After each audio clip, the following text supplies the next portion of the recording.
following is an edited version of a radio interview on Shield of Faith. Matthew Arnold talks to Dolores Cullen. Thanks, and welcome to this week's edition of Shield of Faith. I am Matthew Arnold, and I have a special treat for you this week. We have a special guest, an author, Chaucer scholar, third-order Franciscan named Dolores Cullen. Now, we're going to bring on Mrs. Cullen in just a moment, but a couple of introductory remarks. It's generally acknowledged that the English language as we know it today owes a great deal to three documentary sources, in particular the King James Bible, the Book of Common Prayer, and, of course, the works of William Shakespeare. Now, the first two on that list are really translations of the scriptures and liturgy that dominated the medieval world, medieval Christendom. And for all that these English translations reflect a later Protestant slant, the fact remains that they do not reflect the work of one man or any single era. On the other hand, the plays and poetry of Shakespeare are commonly considered to represent the work of a single man, whose genius in expressing the human condition has, in the opinion of many, never been surpassed.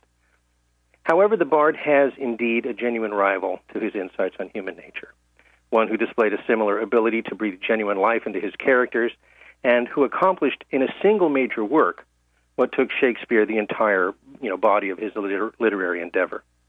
And I'm speaking of the 14th century author, Geoffrey Chaucer. For over 600 years, Chaucer's Canterbury Tales have delighted readers throughout the Anglophone world. Chaucer is considered the first great poet in the English language, and arguably, when the tales are well taught, I think there are few students who would fail to fall in love with at least one or more of Chaucer's Pilgrims. The Knight immediately coming to mind for me personally. And for more than a decade now, the quaint college town of Claremont, California, has been home to a unique celebration, an annual memorial mass in honor of the medieval poet, of Geoffrey Chaucer. Now, in past years, there have been mass readings in Middle English and medieval music in the liturgy, a reception that followed the mass with more music and dramatic readings from the tales and authentic medieval food and drink. And I had the pleasure of attending more than one of these unique celebrations, and the tradition of the annual memorial mass with the medieval music continues today and is upcoming. In fact, this coming Saturday will be this year's Chaucer Memorial Mass. Now, on the program today, I have one of the guiding lights of that celebration. She is a scholar, a third-order Franciscan, and the author of several startling books on Geoffrey Chaucer and his Pilgrims. Startling because she has rediscovered a deeper meaning in Chaucer's tales and his masterful use of Middle English that has simply been lost on modern scholarship. And for me, her insights were at once new and somehow strangely familiar, as are so many things that are both Catholic and medieval. It's a great honor to have her on the program today. We're going to talk with her about it. I would like to welcome now to the program Dolores Cullen. Dolores, welcome to Shield of Faith. Thank you, Matthew. New and yet old is exactly the feeling I had immediately with the tales. They were irresistible. Well, that's the right place to start. How is it that you got interested in Chaucer in the first place? The Canterbury Tales, archaic English. How did that all begin? Well, I went to college. I finally had an opportunity after my children were out of high school. And I became an English major, and Chaucer was required at that time. Then I knew nothing more than Chaucer's name and the name Canterbury Tales. I had never studied it. But as soon as I started reading it, it just felt like there was something going on besides the surface of the story. And especially the makeup of the Pilgrims. Why exactly that group? And I asked the professor, and he said, well, that's the way it was in the Middle Ages. End of discussion, okay? But that didn't help, because at the back of my mind, and I mean this truly, like an endless tape loop of the Pilgrims were just turning and turning, and I was seeing the Pilgrims always, no matter what I was doing. So this went on for a couple of weeks. And then one evening when I was particularly relaxed and the little Pilgrims were just passing by, and a second group of characters began running parallel. And then it's as if they stopped. And I realized they matched. I understood who the characters were, and they were all disguised as pilgrims. They were really somebody else, but they were traveling as if disguised as pilgrims. That instant, and I mean nothing less, changed my life. I wanted then to tell everybody, and I still am trying to tell everybody I can what I know about the Pilgrims. You know, you describe in your books that it was like double vision, that it seemed as though the characters had a second image, yes. In your words here, floating beside or transposed in front.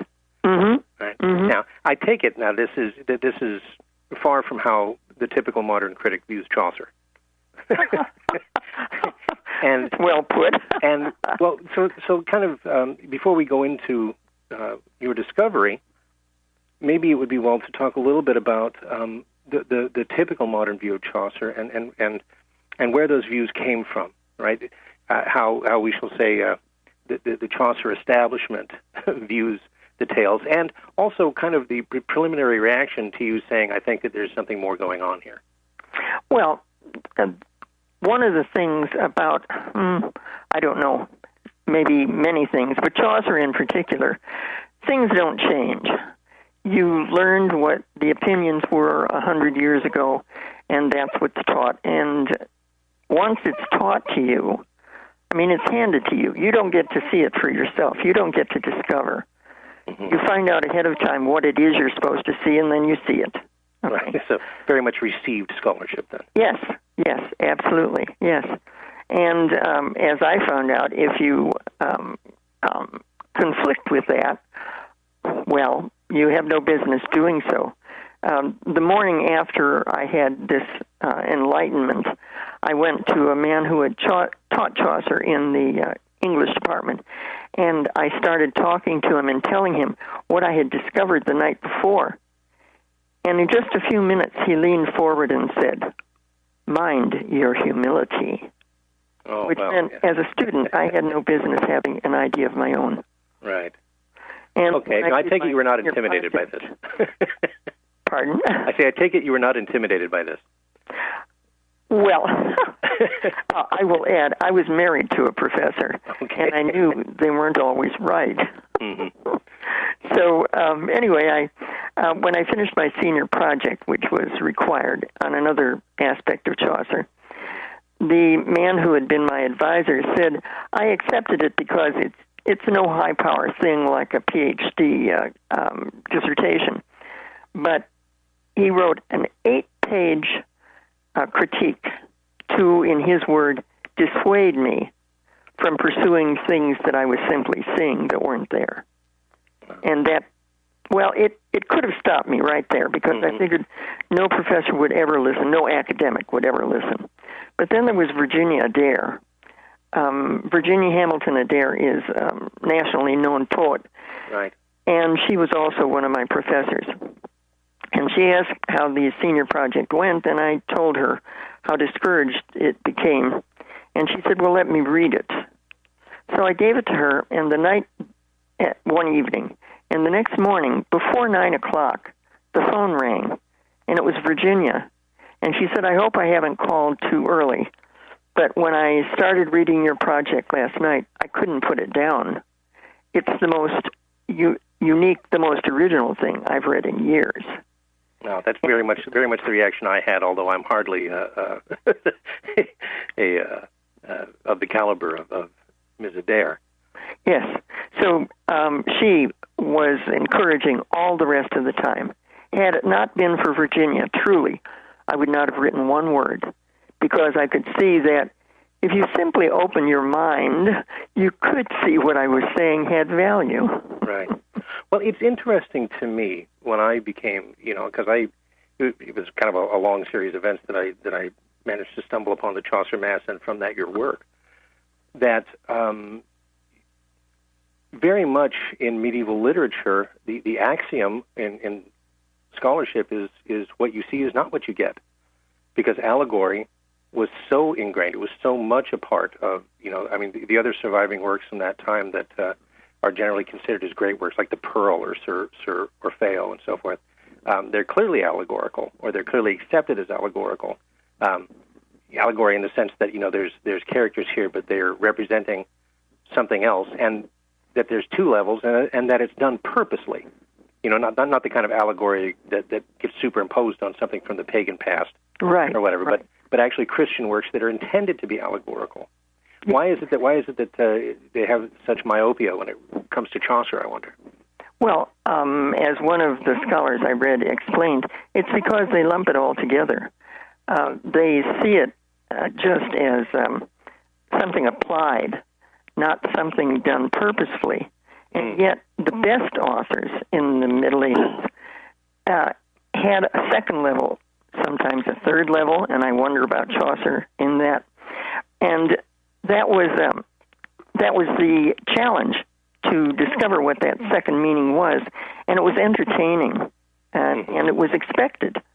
So why squelch the idea that Chaucer, with his reputation, perhaps is the greatest allegorist, and I believe that. Right, and wildly popular in his own day.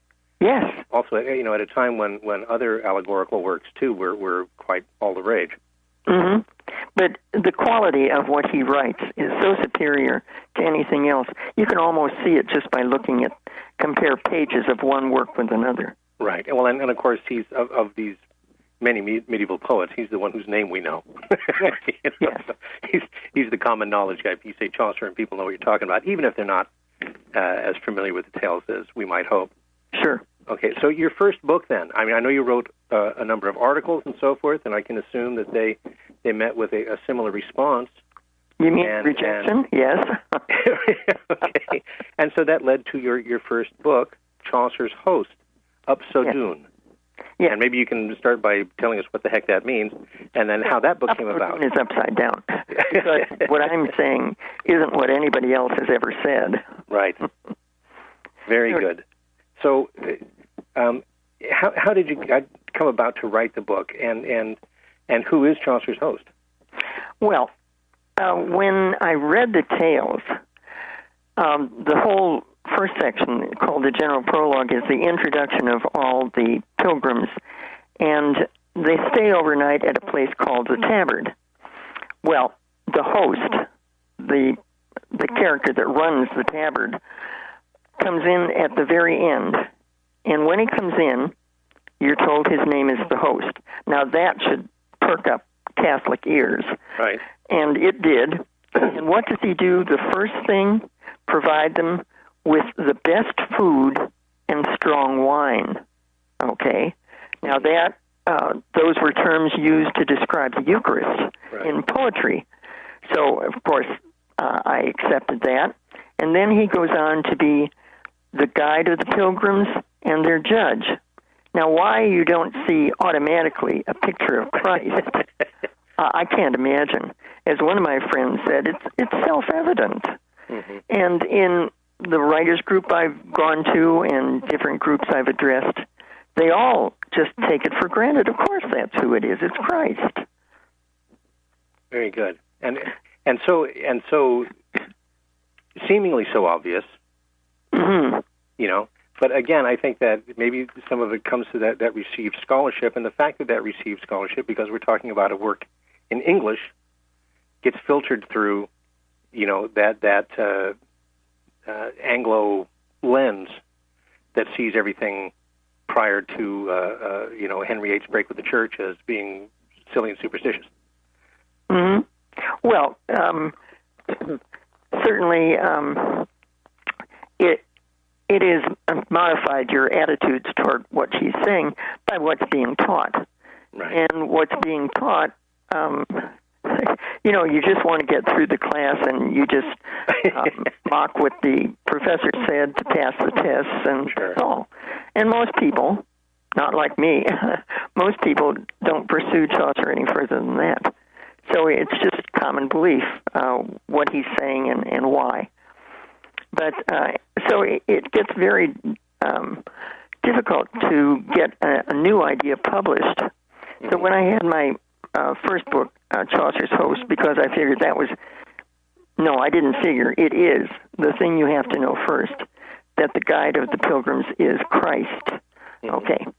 So I sent out my manuscript. Now, we're talking about before the Internet. Right. Sent out my manuscript, and you include with it a return envelope with adequate postage to get the manuscript back. And then you go to the post office, and it's delivered, and you wait weeks, maybe months, before you get a reply, a rejection, where nowadays you send it out as a document on the Internet, and it can be rejected in hours. Streamline the rejection process. So I tried dealing with academic presses because this was such a scholarly issue. Well, this publisher perish is true, and the fact that I don't have a PhD, I doubt that many of them even opened the manuscript to begin with. They just returned it. And I finally came to understand that, and I started looking for small presses. You go to a book at the library called Writer's Market, and you just make a list of all the small presses that deal with literary criticism. And I had come almost to the end of my list, and it was probably 20 different presses. And I just kept mailing and getting it back and mailing because I figured it was a job I was given to do. So I was just doing it, that's all. So I have these two names left. One was a press in New York, and one was in Santa Barbara. So I thought, well, just for the heck of it, I'll do the close-by one. So I sent it to John Daniel in Santa Barbara. And June 17th, 1997, it's glowing in my brain, I got a letter back from him that said, I wish my brother had lived to read your book. Oh, my. His brother was the chairman of an English department at a university in Texas, and he was a medievalist. Oh. John understood everything I said and realized the value of it. That's great. Somebody who not only looked at it, but got it. Yes, and he is still my publisher. Oh, that's terrific. And you have gone on to publish several more works. Speaking about her books here, the second book that you published was Pilgrim Chaucer, Center Stage. And that book actually tells us something about the man himself, and maybe we should take a moment to answer that question. Who was Geoffrey Chaucer? Okay, but I want to mention first that the work I do is scholarly. I have researched everything back to the original Greek or Roman literature, back to anything that was published in the Middle Ages, because what would be the point of doing it if it isn't scholarly, right? Right. Well put. And I would go on to say that looking at the bibliographies in the back of these works certainly testifies to the amount of research that you've engaged in, and that you did get you have a degree in English. You're not just a. Oh, I have a master's. Yes. Yeah. So you already have that going for you. Plus the fact that you're a third order Franciscan, which says a lot to me personally. That you're someone who's interested in ongoing formation, and that you have a Catholic imagination that allows you, I think, the grace to see these things, number one, and then to have the fortitude to promote them, which I think is absolutely terrific. And I would also say that while these books are scholarly, they are also really approachable. Oh yes, I think they're written in a way that don't aim for anything else. Right. You're not. There's nothing obscure in the way that you approach the topic. Academic terminology or anything. Yes. Mm-hmm. Which is very welcome. I must say, very, very welcome indeed. Yeah, well, I attend a writers group every week, and I have always said they are my audience. Yes. So to get to Chaucer the Pilgrim, he puts himself as one of the characters on the pilgrimage they're making from London to Canterbury, and the stories he tells, he has the an unusual opportunity to tell two stories. Well, the first story he tells is all about this character named Topaz, who is riding a horse here and riding a horse there. And it's very peculiar, but I've seen this a number of times. One of the critics says the story is so monotonous. Well, that's given. Everybody says how monotonous it is because the repeated pattern goes on. And he says there's a 4-beat couplet followed by a line of 3 beats, which produces a climax every few lines. And they don't see the double entendre there. Right. Why? Why don't they see it? Well, then at one point, the host stops the story. But before that, Chaucer gets to a point where he says, now, if you want me to tell you more, I'll fond, F-O-N-D-E. Now, aside from that word, all the other words are normal English that we can read, but fond is no longer in the vocabulary. So I look it up in the Middle English Dictionary, and what the footnote will tell you is it means I'll strive, I'll try to tell you more. But the second definition of the word is I'll tempt you to sin.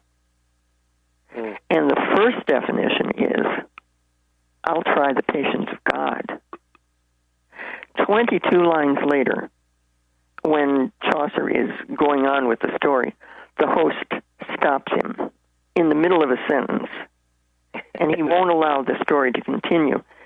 Now, to me, that's Chaucer's conversion. That's what he's telling you about. Right. That his rambunctious life as a young man. His confession of the sins of his youth, and he's going to tell you a moral story. And I ask myself frequently, is this the reason the man told the Canterbury Tales to begin with, so that he could demonstrate his conversion? Wow.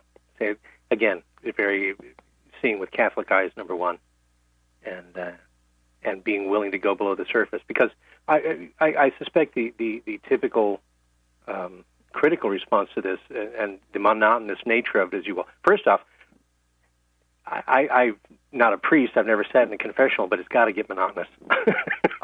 Yes. Point. But and of course the rhythm and followed by climax and so forth, and that talking about his various indiscretions. But you also have that in the critical world, they look at that and go, well, it's all monotonous here, and there's got to be a joke in here somewhere. And the joke to them seems to be that, Chaucer's just writing this really monotonous thing in his own characters to poke fun at himself. Yes. Or something, exactly. Which seems very obtuse. Yes. The story is rarely assigned. And the follow-up story, that is the moral story, I think it is so rare. Probably nobody is that we know has read that story, unless he's a scholar and has to. Okay? It's in prose, and it is very heavy. But it is very moral. Mm-hmm. Well, I have, in regard to this, as somebody who's read the books now, at one point, you talk about having a dream. You purchase a picture of Chaucer, and you have a dream where that the image from the picture comes alive, and you have a little, like a 6-7 inch tall Chaucer on your desk, and you guys have this dialogue in your dream where he offers to answer 5 questions on the meanings of these obscure medieval terms, Middle English words. And of course, I think it's very charming that you as he's instructing you on these things, you're instructing him on your usage of modern English. It's very, very cute and very clever. And I'm just wondering, no idea what tea or coffee are. Is it only a charming literary device, or did you actually have that dream? No, I didn't have the dream. But I thought, well, if Chaucer can do this, and the action of the story he claims is a dream, well, that sounds like fun. So I did that. And everything that little Chaucer says is in Middle English, and you can understand every word. It doesn't put you off at all. Right. Well, I think that's perhaps on your part a gentle way to let your readers know not to be terrified of the Middle English. Oh, yes. That's very important to me, because students prefer to read in modern English, and my experience way back at the beginning, I see immediately how much you lose. So you're not reading Chaucer anymore. You're reading somebody else's version of what Chaucer said. Right. I've often... You lose the ambiguities. That's right. the big thing. Yes. Right. It's like the difference between reading, translation. I don't read Greek at all, but if you look at the Vulgate or you look at the Douay-Rheims translation of the Vulgate in English, you do lose that ambiguity in more modern language versions because, you have words that mean 2 and 3 and 4 things. Sure. Especially in the ancient languages. I mean, in Greek and Hebrew, words often have to do triple duty, and you have to determine them by context, and so somebody's making that determination for you. Exactly. Yeah. Yes. Yeah, as well as taking away the beauty of the double meaning that may actually have, some pertinence beyond the primary meaning. Yes, you would think with a fine author it would have a distinct meaning, yes. Mm-hmm. Right. Yeah, especially in the case of the Bible, one that's also inspired by God. Sure. Sure. The extra level of meaning there. Yeah. All right. And, okay, we've only got about 4 minutes left in this section, but I'd like to move on to your third book, Chaucer's Pilgrims, which was published in the year 2000. First off, you can tell us why it was important for you to have it published in the year 2000. Oh, yes, it was, because that was Chaucer's 600th anniversary. So I contacted John Daniel and I said, how soon do you have to have a manuscript so that the book is published in 2000? And he said about 9 months later, and my writers group and I, we just worked furiously to get everything together and send it to him. And one of the things about the Pilgrims, I wondered if people see what I see, and does Chaucer's description put the same kind of picture in their mind? So I thought up a game, which I used on little groups of friends or my writers group or a high school class. Oh, that was really a great afternoon. And when I give the details of the story, I will tell you how he describes the Pilgrims. And I'll tell you just one. One of them has wide black nostrils, broad shoulders, and he can knock a door off its hinges by crashing into it with his head. Now, what human being do you know that would do that? Well, it doesn't. Yeah, it doesn't sound like a description of a person at all. It does. It doesn't. Yes, and people just pass over that and go on. So I say when I'm presenting the game that Chaucer saw this character, and so have you. So always, somebody will say, "Well, it sounds like a bull." Mm-hmm. Okay. If it's a bull that Chaucer saw and you've seen, which bull isn't? Right. And it's Taurus. And immediately then I say, okay, there are two brothers. Who are they? Mm-hmm. That's Gemini. And then you can just go down a list of rather obvious. Some of them take hard work discovering. Mm-hmm. But it gets obvious that you're talking about the zodiac. Mm. And the planets. He includes them too. So then I realized that other people do see what I see. Right. I actually, and I'll admit right now that when I read the book, I played the game. Good. I did, and it clicked in my brain, and I could, even before going on, then see the identity of the other pilgrims coming clear to me because of their familiar descriptions of them. Well, one of the points of allegory is once you realize what the basis is, it all has to be there. Every one of the zodiac has to be there if you discover one or two of them. Right. So then your job is deciphering who the other pilgrims are and which sign they are. Right. Mm-hmm. So Chaucer really was working within a kind of a known framework.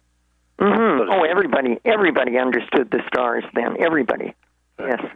Of course, well, he, being an educated man, would have had a university education. My understanding is that in the medieval era, you had to study astronomy before you could study, theology.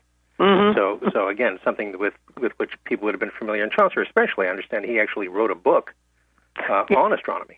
He wrote an instruction book for a child on astronomy, yes. Mm-hmm. But even there, and of course astronomy and astrology were not separate endeavors the way they are today. No, exactly. They were the same thing. And I often read that Chaucer was an expert in astronomy, in medicine, in philosophy, in history. He just has such a reputation because of all the facts he will throw in and things that go back to classic literature. He seemed to read them all, and of course, I can't help but ask, how did he ever find time to write? I know the feeling. Yeah. I know the feeling. Yes. All right. We have on the program this week author Dolores Cullen, and we've been talking about Chaucer and the Canterbury Tales and her very wonderful, unique, and important insights into the work of Geoffrey Chaucer and the allegorical nature of the Canterbury Tales. Dolores, I wonder if you can tell folks, before we go any further, if they're interested in purchasing your books, where they go to find more information on that. Well, Amazon has them. That's the quickest way. Sure. But you get much better service if you contact Daniel and Daniel Publishers. They're online, and they give you better service. Very good. Or you can go to my website, which is celebratechaucer.com, and the books are available there. Very good. And Celebrate Chaucer also has a whole lot of other content as well. Yes, related that I think people would find interesting. Mm-hmm. Yeah, there's a talk I do on a video that I do on YouTube, and I have a blog, and you can reach both of them from the homepage of the website. All right, so that's www.celebratechaucer.com. Okay, all one word. And and if you're interested in buying the books direct from the publisher, you can visit Daniel and Daniel or Google Daniel and Daniel Publishers. Is that correct? Yes, and they are now in McKinleyville, California. Okay, so very good. Then folks can go there to get it direct or through Amazon.com. Mm-hmm. All right, very good. Well, we've been talking about the identity of the Pilgrims, and you began, of course, with the identity of the host, and that the host is, in fact, our Lord.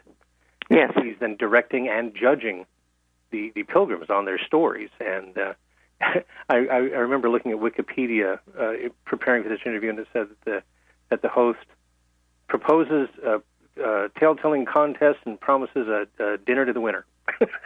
Yes. Well, of course, this is it's eschatological, and that is the dinner that we will find in heaven, right? That's right, yeah. The wedding feast of the Lamb and correct. Whatever. Very good. Yes. All right. So we're talking about Chaucer's Pilgrims, and you identified the Pilgrims as the signs of the zodiac. And the planets. And other heavenly bodies, yeah. Mm-hmm. So can you tell us a little bit about what's missing from Chaucer that you would come to that conclusion, or that would help support the Pilgrims' identity as these heavenly bodies? What's missing? Well, I'm not sure how you mean that. What I mean to say is that Chaucer doesn't give us many details in regard to this journey, and the way he describes it. Absolutely. Is very telling. Yeah, well, that's one of the very fascinating things. We fill in our mind, I think, what he isn't telling us. Like they're supposedly, supposedly traveling from London to Canterbury, and yet he never describes the countryside. They never pass through a town. There is no weather to be spoken about, and no road conditions.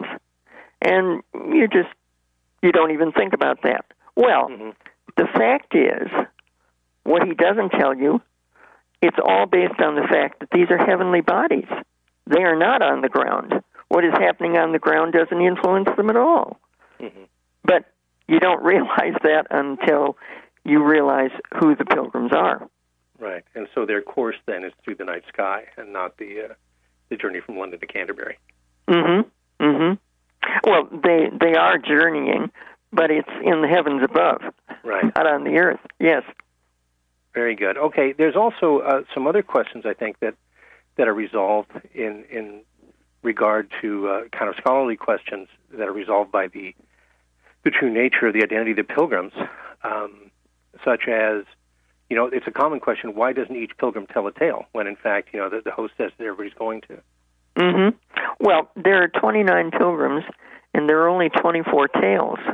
Yeah. And that right away, you say, well, but if these are the zodiac and planets, then that's too many pilgrims, okay? But the cook is my very favorite, because the cook and the 5 guildsmen he travels with are one sign. It takes all 6 of them to make up the sign of the crab. Uh-huh.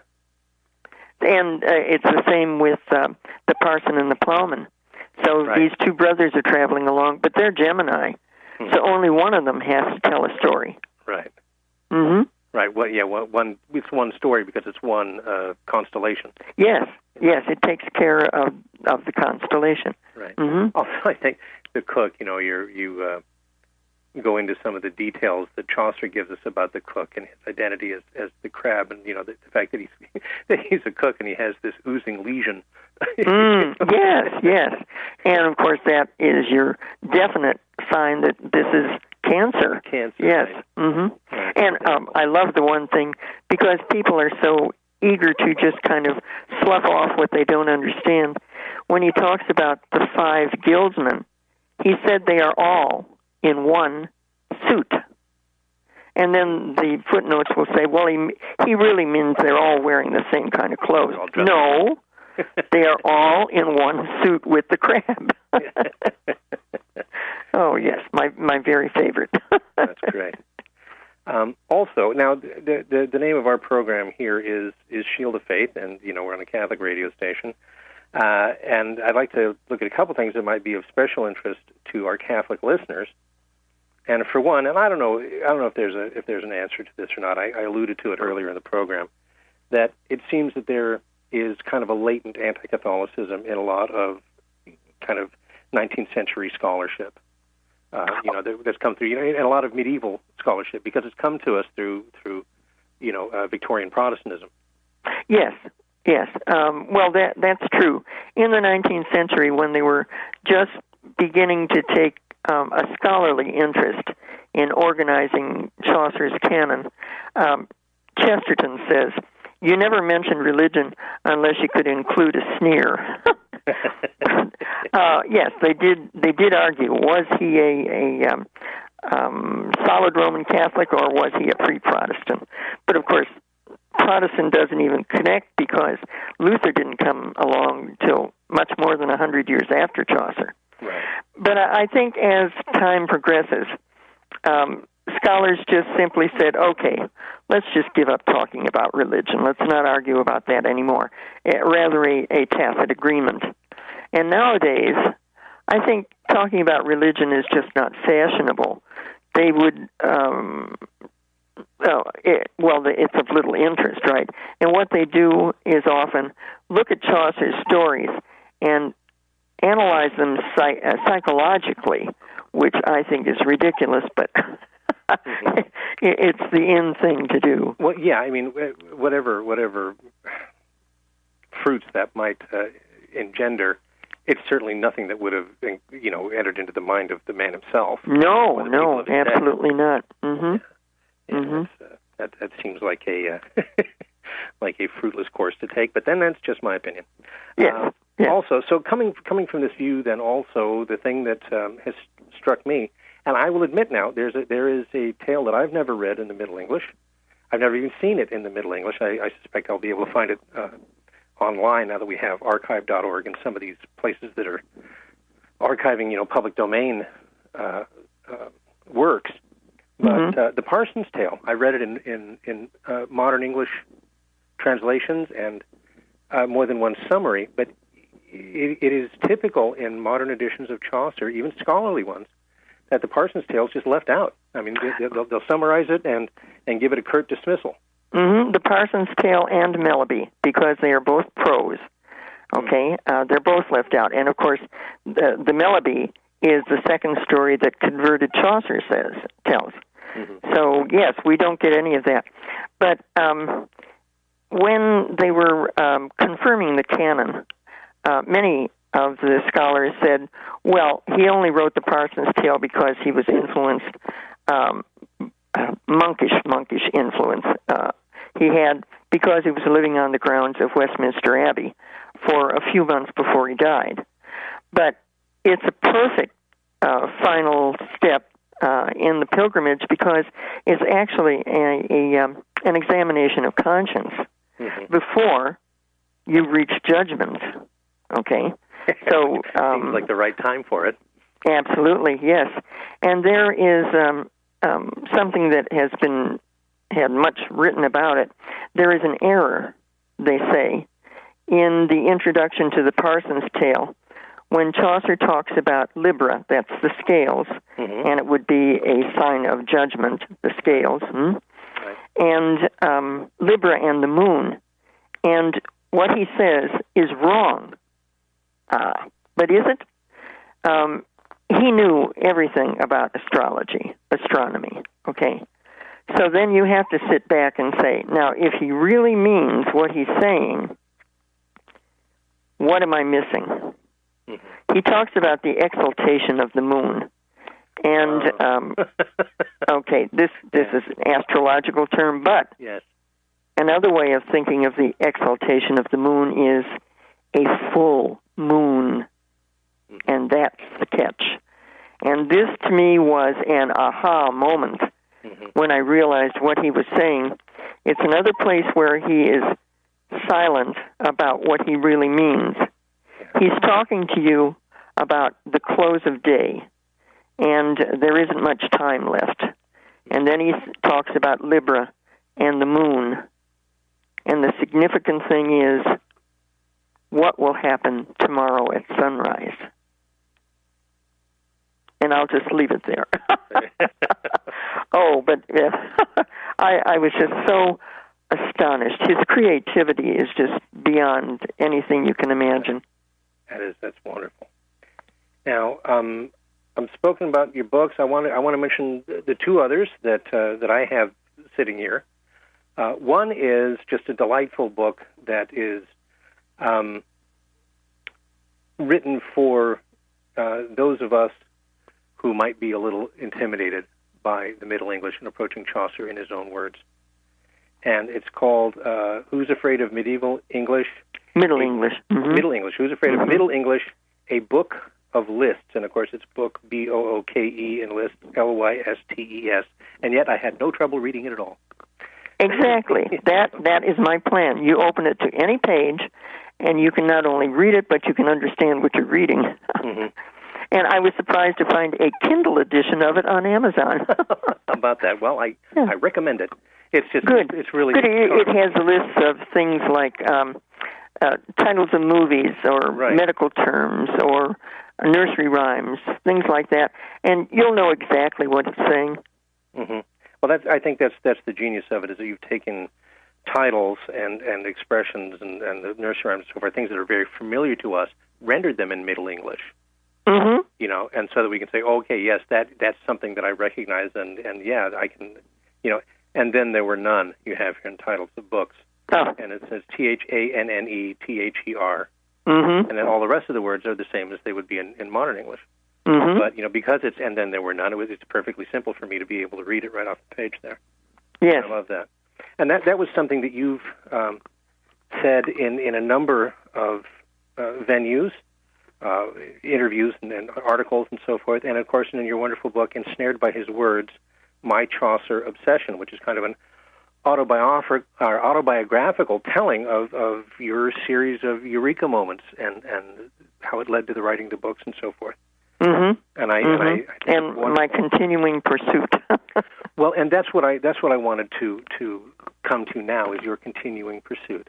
You said that you've dedicated your life.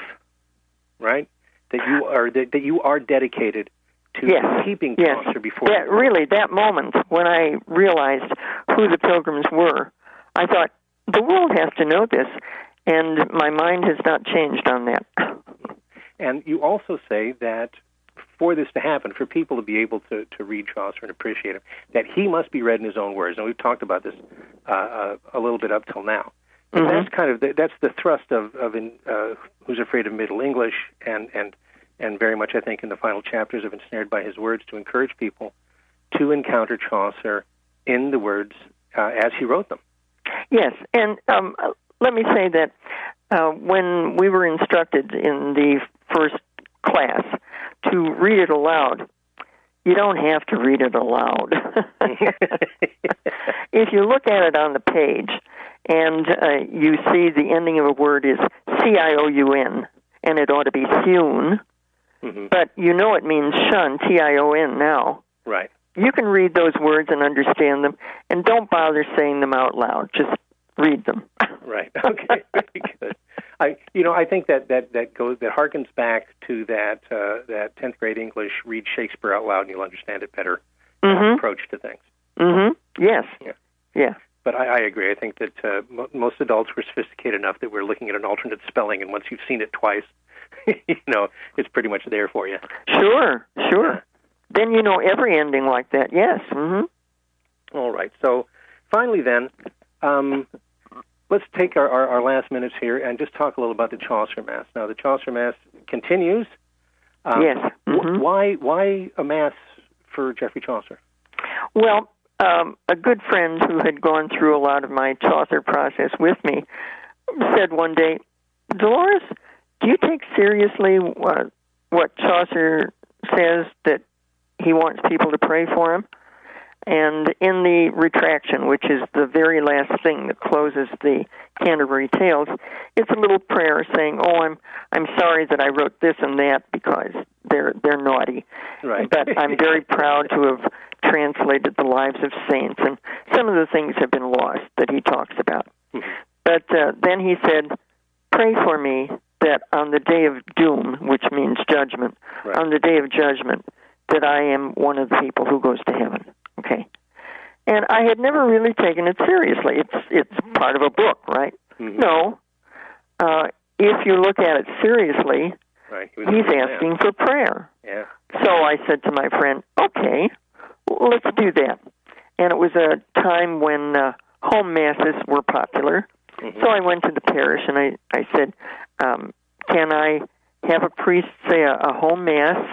And I would invite some of my Chaucer friends, and then we would have a little social afterward. And, well, Father Tom, the pastor, found out about it. And it took off. He said, oh, no, we're going to have a special Mass at church, and we're going to notify all the local schools, and we're going to tell the newspapers.